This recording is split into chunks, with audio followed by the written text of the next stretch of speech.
بسم اللہ الرحمن الرحیم۔ السلام علیکم ورحمۃ اللہ وبرکاتہ۔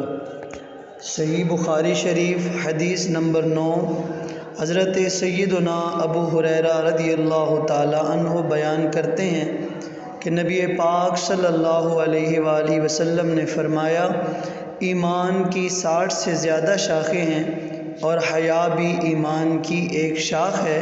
اس حدیث مبارکہ میں حیا کو ایمان کی ایک شاخ قرار دیا گیا۔ تو حیا کیا ہے؟ حیا کسی کام کے کرنے سے انسان کو یہ خوف ہو کہ اس کام پر اس کو ملامت کی جائے گی، اور اس وجہ سے اس کام کو کرنے سے اس کے اندر ایک گھٹن کی کیفیت پیدا ہو، تو اس کیفیت کو لغت میں حیا کہتے ہیں۔ اور شرعی طور پہ اگر دیکھا جائے تو حیا وہ خوبی ہے جو انسان کو برے کام سے اجتناب پر ابھارے اور حقدار کے حق میں کمی کرنے سے روکے، تو اسے حیا کہا جاتا ہے۔ اور ایک حدیث مبارکہ میں فرمایا گیا کہ حیا سارے کا سارا خیر ہے۔